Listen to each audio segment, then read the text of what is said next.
You will hear a woman phoning the local council about an abandoned vehicle. First, you have some time to look at questions 1 to 6.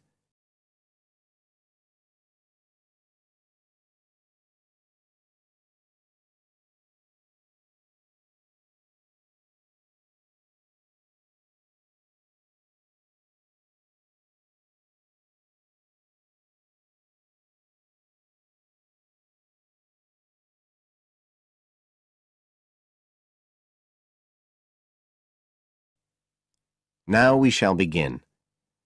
You should answer the questions as you listen, because you will not hear the recording a second time. Listen carefully and answer questions 1 to 6.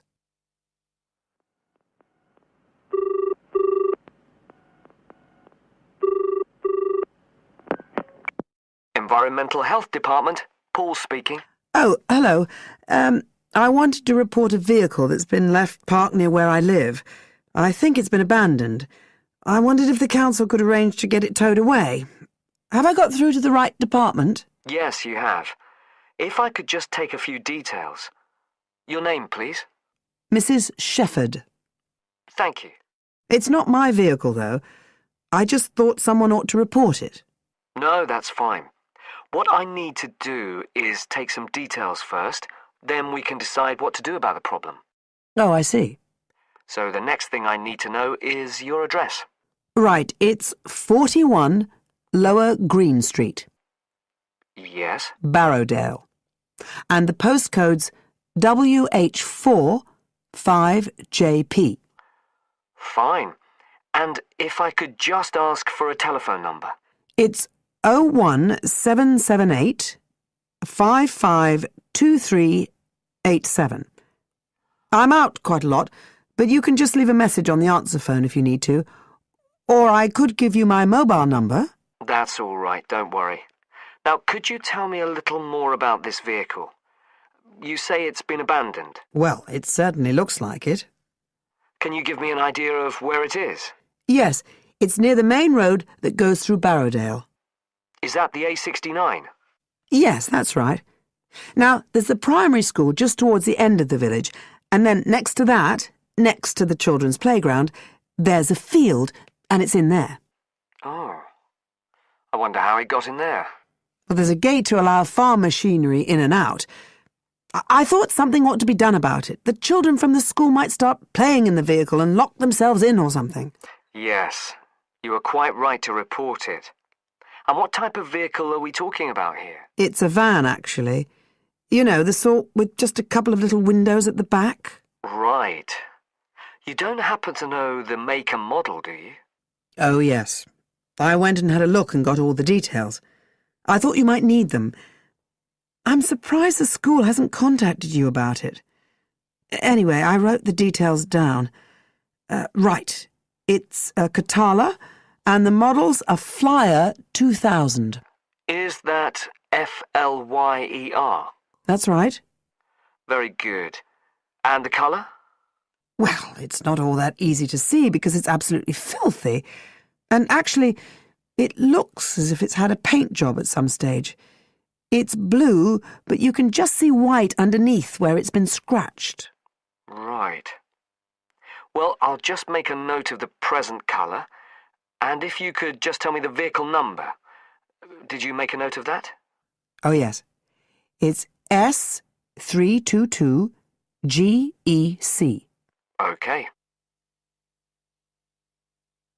Before you hear the rest of the conversation, you have some time to look at questions 7 to 10.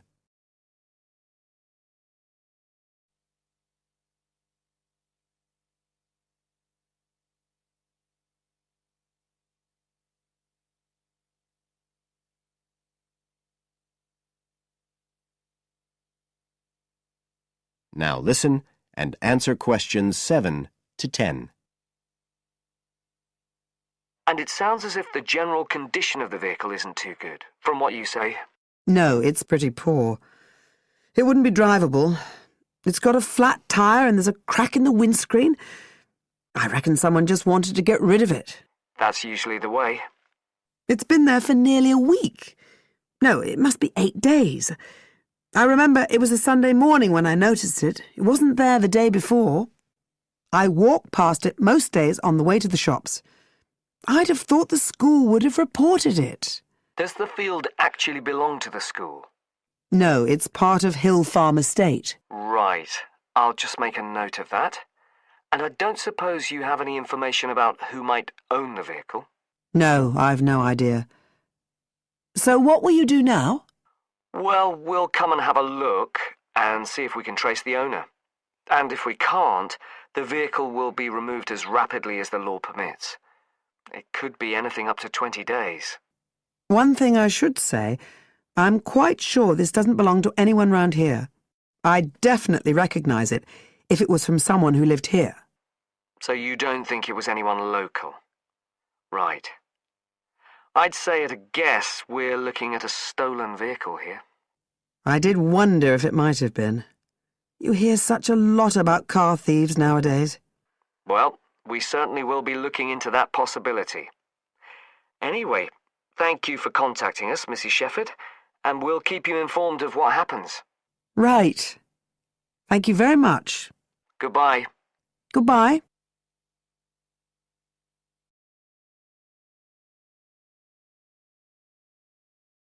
That is the end of part 1. You now have half a minute to check your answers.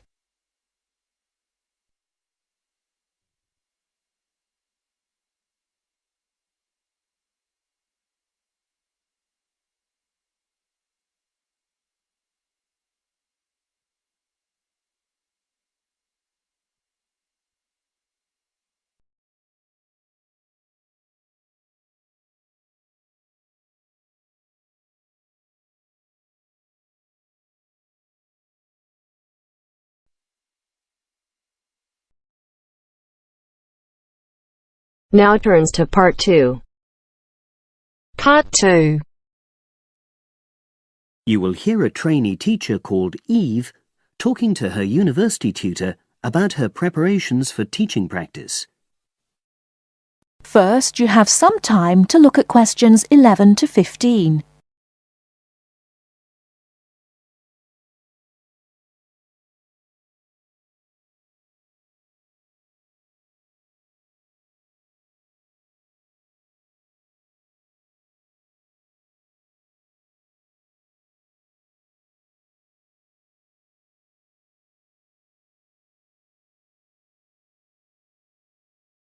Now, listen carefully and answer questions 11 to 15.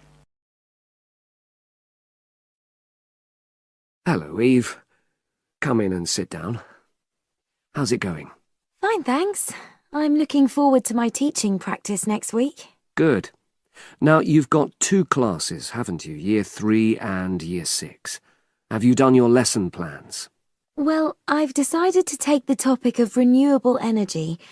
I haven't done a lesson plan for Year 6 yet, but I thought I'd base their lesson on an example of very simple technology.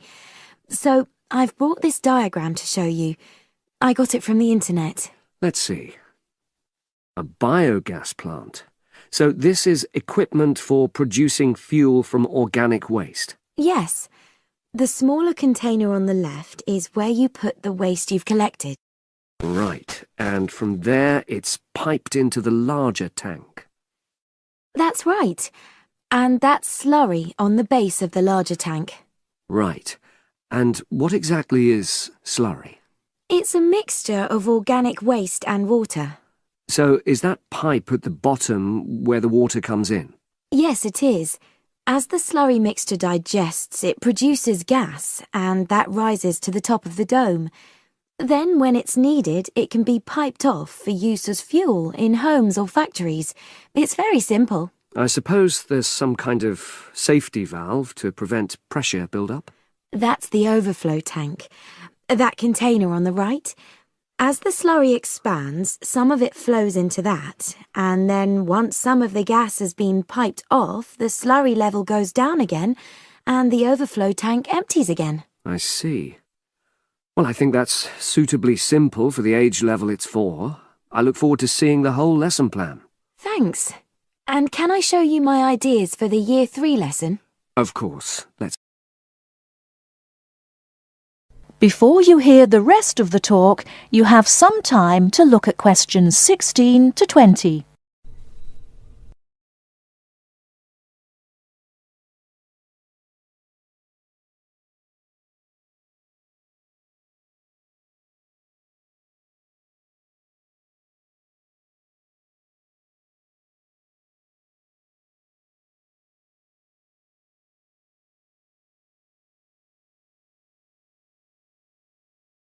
Now listen and answer questions 16 to 20. I thought I'd introduce the topic by writing the word energy on the board and reinforcing the spelling and the pronunciation. Then I'll do a little mime, run on the spot or something, to convey the sense. I'd keep it brief at this stage. Yes, I will. Then I'll wipe the word off and write the question, where does energy come from? And see what the pupils come up with. Fine. I'd suggest that you just brainstorm at this stage and don't reject any of their suggestions. Yes, that's what I was going to do. Then I've produced a set of simple statements like, energy makes cars move along the road, and energy makes our bodies grow. There are 8 altogether. Are you going to give them out as a handout or write them up on the board? First, put them up on the board, and then I'll read them out loud. And I'll get the pupils to copy them out in their notebooks. I'll also ask them to think up one more similar statement by themselves and add it to the list. Good idea. After that, I thought I'd vary things a bit by sticking some pictures up of things like the sun and plants and food and petrol and a running child. And I'll get the pupils to work out what order the pictures should come in terms of the energy chain. I think that's a very good idea. You could move the pictures around as the pupils give you directions. Yes, I think they'd enjoy that. And to finish off, I've made a gap fill exercise to give out. They'll be doing that individually, and while they're writing, I'll walk round and check their work. Good. And have you worked out the timing of all that? It'll probably take you right through to the end of the lesson. That is the end of part 2. You now have half a minute to check your answers.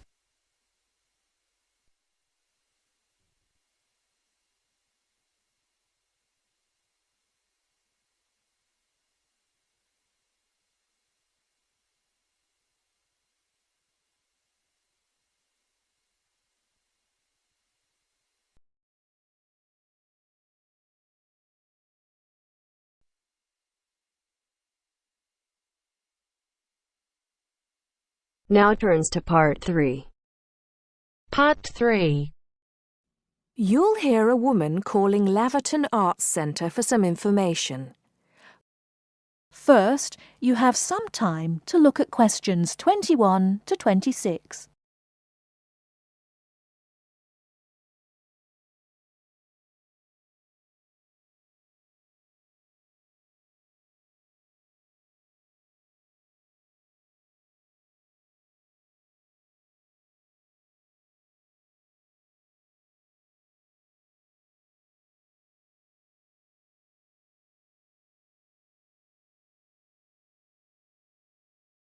Now listen carefully and answer questions 21 to 26. Laverton Arts Centre. How can I help you? Hello. I've been to the Arts Centre a few times recently, and I understand you have this scheme for regular visitors. The Friends of Laverton Arts Centre. Yes, that's right. I wonder if you could tell me a little about it. I mean, how much it costs and what benefits it offers, things like that. Certainly. Well, first of all, the good news is that we've recently changed the scheme. It used to cost £15 a year, but now it's free. All you have to do is fill in an application form. You can either come to the Arts Centre and do that here, or you can go to our website and apply online. And so what are the benefits of joining? There are actually quite a few. As a friend of Laverton Arts Centre, you'll receive a newsletter every 3 months with information on all the forthcoming events. That sounds useful. You also get priority booking for shows and concerts in the main theatre. Can you explain how that works exactly? Yes. What that means is that when tickets go on sale, for the first 2 days they're only available to Friends of the Arts Centre. So, as long as you book early, you can make sure you get seats. Great! Do you ever offer discounts to Friends of the Centre? Under the old system, when you had to pay to be a member, we did. Under the new system, there won't be any discounts for shows in the main theatre or films at the Arts Cinema. Having said that, we will be offering some discounts to members for performances in the small theatre. There'll be information about this in each issue of the newsletter. I suppose I can find that information online as well, can I? Absolutely. Actually, we're redoing our website at the moment. Right now, there actually isn't a special section for Friends of the Arts Centre on the website. Once the site's been redesigned, there will be. You'll be able to put in your username and password and enter a special section just for you. It sounds excellent. Are there any requirements, though? I mean, as a member, do I have to do anything? Yes, sorry, I forgot to mention that.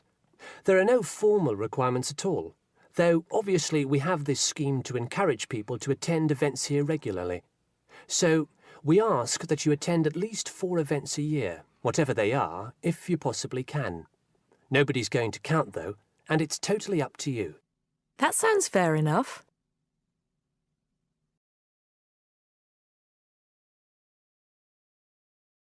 Before you hear the rest of the talk, you have some time to look at questions 27 to 30.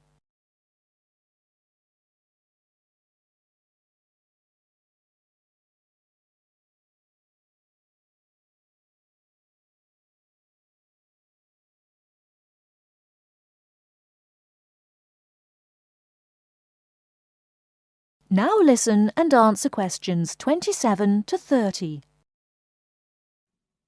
While you're here, we're actually conducting a short survey of people who phone up the Arts Centre. Would you mind if I asked you a few questions? It'll only take a couple of minutes. Sure, no problem. Thanks a lot. So, how many times have you visited Laverton Arts Centre in the last 6 months? Well, I've only lived in the area for the last 4 months, so not that many times. 3, I suppose. Yes, that's right. Fine. And how did you first find out about the Arts Centre? Let me think. Oh, yes, a friend invited me to a concert, and I came with her. Have you ever seen a film at the Arts Cinema here? No, I haven't, to be honest. In fact, until you mentioned it earlier, I didn't realise you even had a cinema. One more question. If we offered a free tour of the Arts Centre, including things such as going backstage to look at the dressing rooms, would you be interested in going on it? Oh, yes, definitely. I think a tour like that would be very interesting. I'd even pay for it. That's great. Thank you very much for your time. Thank you.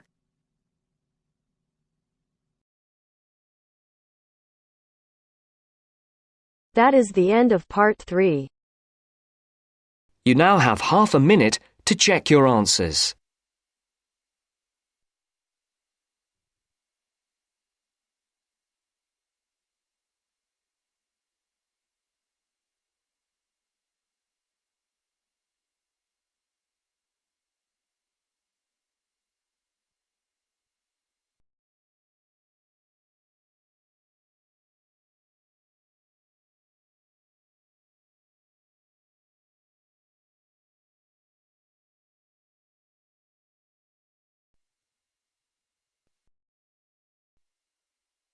Now turns to part 4. Part 4. You are going to hear a lecture on ecology. First, you have some time to look at questions 31 to 35.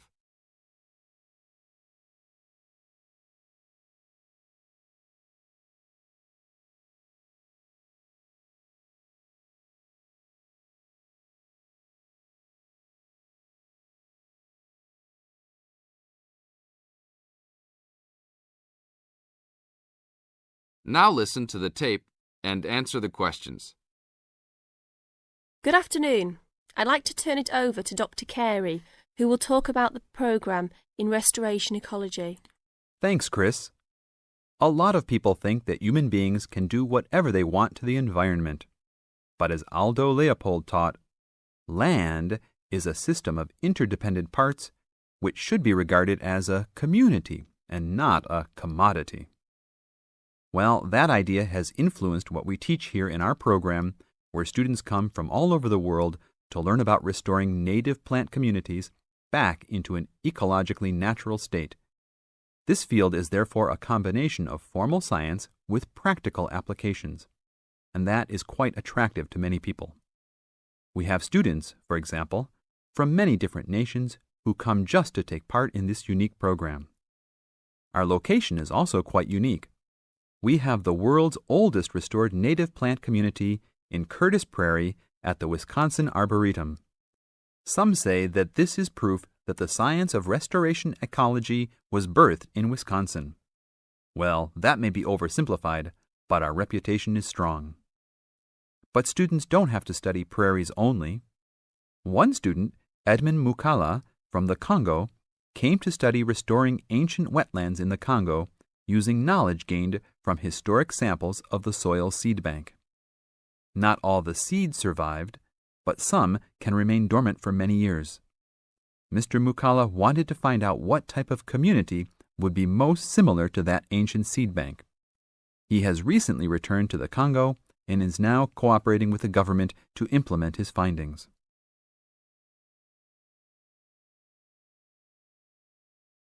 Now look at questions 36 to 40.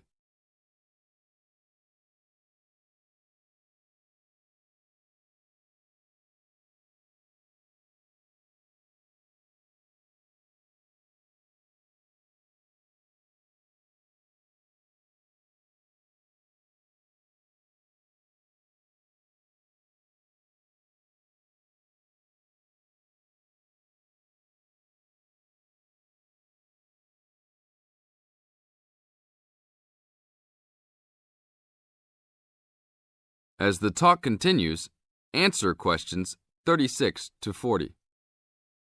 So the only prerequisite for doing research here is that it is a native plant community. That means not just prairies, but wetlands, woodlands, savannas, and other environments.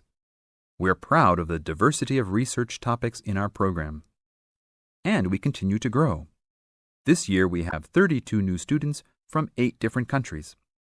When students first arrive, they begin rigid coursework in statistics, ecology, plant identification, and the theory of landscape change. Then they take part in internships at local conservation agencies such as the Arboretum, the Nature Conservancy, the Parks Department, and others. We find internships to be crucial in helping students apply the knowledge they have gained in the classroom. And we're proud to say that, since the beginning, we have graduated 277 students with master degrees from our programs and 122 students with PhDs. Some have gone on to bigger and better things. One graduate is now the director of the Worldwide Fund for Nature in China. Another is the director of Parks Development in California. And others now lead their own research departments in universities around the world.